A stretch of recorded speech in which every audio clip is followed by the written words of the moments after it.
हिंदू धर्म में तुलसी के पौधे को बहुत ही पवित्र पौधा माना गया है।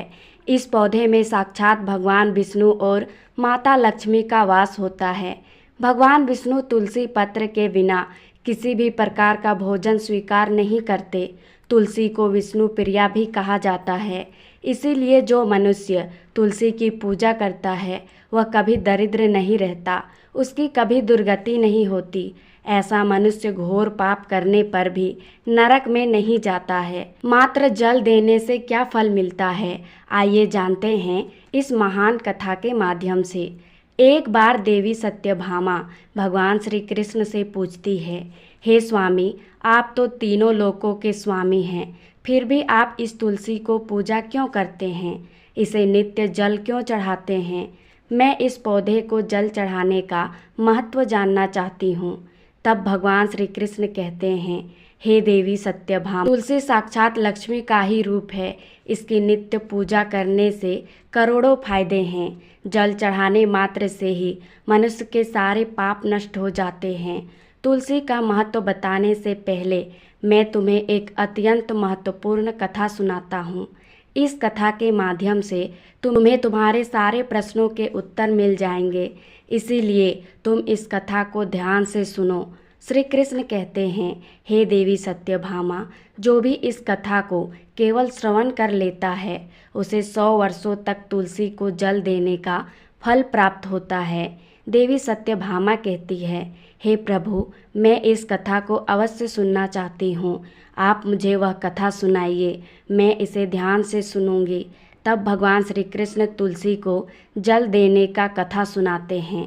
पूर्व काल की बात है। अवंतीपुरी में धनेश्वर नाम का एक ब्राह्मण रहता था। वह जन्म से तो ब्राह्मण था, किंतु कर्म से वह कपटी बुद्धि वाला, कंबल तथा चमड़ा बेचकर धन कमाने वाला तथा अत्यधिक झूठ बोलने वाला था। उसका मन हमेशा बुरे कामों में लगा रहता था। वह चोरी, वेश्यागमन तथा जुए में आसक्त रहता था। उसने अपने जीवन में कभी पुण्य के काम नहीं किए, शास्त्रों का अध्ययन नहीं किया, पूजा पाठ भी नहीं की। सदैव अपना मन दूसरों के धन पर लगाया रहता था। वह दिन में धन कमाता और रात में वेश्याओं के साथ रात बिताता था। इस प्रकार वह ब्राह्मण केवल पाप करने में ही अपना जीवन बिताता था। उसने अपने मुख से कभी भगवान का नाम नहीं लिया और न कभी देवी देवताओं का पूजन किया। इस प्रकार पाप करते हुए उन्हें अनेक वर्ष बीत गए। फिर वह ब्राह्मण खरीदी बिक्री करने के लिए महास्पति नगरी जा पहुंचा। उस नगर के पास एक नर्मदा नदी बहती थी। उस स्थान पर दूर दूर से लोग आया करते थे। फिर वह ब्राह्मण उसी नदी के किनारे एक आश्रम में ठहरा। उस आश्रम में अनेक विद्वान शास्त्रों का पाठन करते थे तथा भगवान विष्णु के ध्यान में मग्न रहते थे। वह पाखंडी भी ढोंग करता हुआ वहीं पर रुक गया। उस विद्वान पंडित के साथ रहकर उसे भी श्री हरि विष्णु के नाम सुनने का अवसर मिला। वह उस स्थान पर 1 महीने तक रुका। फिर वहां पर आए लोगों ने गाय का पूजन करके ब्राह्मणों को भोजन करवाया, तो उस पापी ब्राह्मण ने भी सबके साथ मिलकर भोजन किया और भगवान का प्रसाद ग्रहण किया।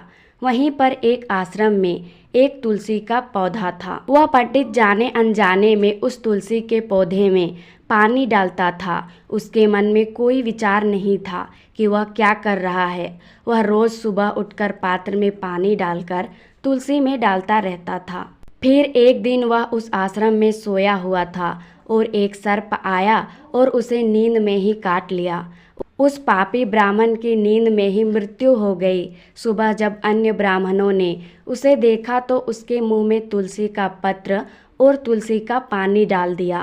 फिर सभी ब्राह्मणों को पता चला कि उसकी मृत्यु हो गई है। उसके मृत्यु के बाद उस स्थान पर यम के दूत प्रकट हुए और उसे पकड़कर यमलोक ले जाने लगे। रास्ते में जाते हुए वह ब्राह्मण विलाप करने लगा और यमदूतों से कहने लगा, हे यमदूतों, मुझे कहाँ ले जा रहे हो? मेरी मृत्यु किस कारण से हुई है?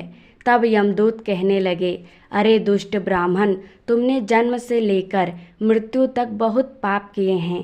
तेरे पापों के कारण ही तुझे एक काले सर्प ने काट लिया और तेरी मृत्यु हो गई। अब हम तुझे यमलोक लेकर जा रहे हैं। वहाँ पर यमराज तेरे पाप कर्मों का लेखा जोखा देखेंगे और निश्चित ही तुझे नरक में डालेंगे। फिर वह ब्राह्मण जोर जोर से विलाप करने लगा और उन यमदूतों से क्षमा याचना करने लगा, किंतु यम के दूतों को उस पर जरा सी भी दया नहीं आई और वे उसे पीटते हुए यमलोक लेकर गए। जब यम के दूत यमराज के सामने पहुंच गए, तब यमराज के बगल में बैठे हुए चित्रगुप्त ने ब्राह्मण के जन्म से लेकर मृत्यु तक का लेखा जोखा निकाला और यमराज से कहने लगा, महाराज, इसने तो बचपन से लेकर मृत्यु तक पाप ही पाप किए हैं। इसने कोई पुण्य का काम नहीं किया है। यह तो पापी है। इसे कल्प भर के लिए नरक में डाल दिया जाए। फिर यम कहते हैं, हे दूत, जीवन भर पाप करने वाले इस दुष्ट को ले जाओ और इसे कुंभीपाक नामक नरक में डाल दो।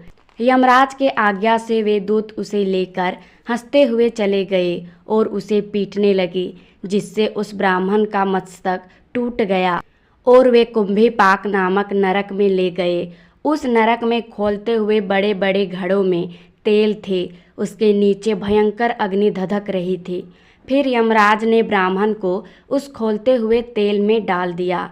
जैसे ही वह उस तेल में गिरा, वह तेल एकदम से ठंडा पड़ गया। यह विचित्र घटना को देखकर उस दूत को बड़ा आश्चर्य हुआ। ऐसा पहले कभी नहीं हुआ था। उसने कितने ही पापियों को उस तेल में डाला था।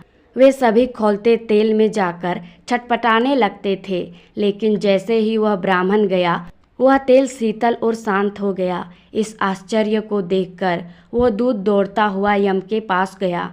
यमराज ने पूछा, हे दूत, क्या बात है? तुम इतनी तीव्र गति से दौड़ते हुए क्यों आ रहे हो? फिर वह दूत कहता है, हे यमराज, आपने जिस ब्राह्मण को कुंभीपाक में डालने को कहा था, जैसे ही हमने उस कुंभीपाक में डाला, नरक की अग्नि बुझ गई और वह खौलता हुआ तेल ठंडा पड़ गया। फिर यम कहते हैं, हे दूत, ये तो बहुत विचित्र घटना है। ऐसा तो पहले कभी नहीं हुआ। यमराज विचार कर रहे होते हैं, तभी वहाँ देवर्षि नारद पहुँच जाते हैं। नारद को देखकर यमराज अत्यंत प्रसन्न होते हैं और उन्हें प्रणाम करके उनका स्वागत करते हैं। फिर यमराज नारद जी से कहते हैं, हे देवर्षि, आप उचित समय पर आए हैं। आज हमने अत्यंत पापी ब्राह्मण को कुंभीपाक में गिराया है, किंतु उसके गिरते ही नरक की अग्नि ठंडी पड़ चुकी है और खोलता हुआ तेल भी शीतल बन गया है। तब नारद यम से कहने लगते हैं, हे धर्मराज, आपने जिस ब्राह्मण को नरक में डाला है, वह नरक में डालने योग्य नहीं है, क्योंकि इस ब्राह्मण के द्वारा अनजाने में ऐसा काम हो गया है जो कि नरक का नाश करने वाला है। जो पुण्य करने वाले के साथ रहता है, उसे पुण्य का भाग अवश्य मिलता है। यह ब्राह्मण तो 1 महीने तक भगवान विष्णु के साथ रहा। इसने आश्रम में रहते हुए नित्य तुलसी को जल अर्पण किया, इसीलिए यह बहुत बड़ा पुण्यवान बन गया है। इसके समस्त पाप नष्ट हो चुके हैं। यह ब्राह्मण अब विष्णु लोक जाने का अधिकारी बन गया है। यह ब्राह्मण ने अनजाने में इतना पुण्य कमाया है कि मनुष्य को इतना कमाने के लिए जन्म जन्मांतर लग जाता है। इसीलिए आप इसे नरक में ना पकाओ। इसके पापों के लिए इसे इतना दंड दो कि इसे नरक लोक का दर्शन कराओ। देवर्षि की बात सुनकर यमराज अत्यंत प्रसन्न होते हुए और ब्राह्मण को कुंभीपाक नरक से निकाल लाते हैं और अपने दूतों से कहते हैं, हे दूत, इसे ले जाओ और नरक का दर्शन कराओ। फिर यम के दूत उसे ले जाते हैं और संपूर्ण नरक का दर्शन कराते हैं। भगवान श्री कृष्ण कहते हैं, हे देवी सत्यभामा, इस प्रकार वे दूत संपूर्ण नरक का दर्शन उस ब्राह्मण को कराते हैं और फिर वह ब्राह्मण यक्ष बन जाता है। भगवान कहते हैं, वनस्पति में हमें तुलसी और मास में कार्तिक, तिथि में एकादशी और क्षेत्र में मुझे द्वारिका प्रिय है। इसीलिए जो मनुष्य प्रतिदिन तुलसी को जल देता है, वह मुझे सबसे अधिक प्रिय है। उस मनुष्य की कभी दुर्गति नहीं होती है, वह कभी नरक में नहीं गिरता। जिस घर में तुलसी का पौधा हमेशा हरा भरा रहता है, उस घर में सदैव सुख शांति बनी रहती है। आपको यह कथा कैसी लगी कमेंट में ज़रूर बताना। जानकारी अच्छी लगे तो वीडियो को लाइक ज़रूर करें। साथ ही कमेंट में जय श्री कृष्ण और जय माँ तुलसी ज़रूर लिखें। धन्यवाद।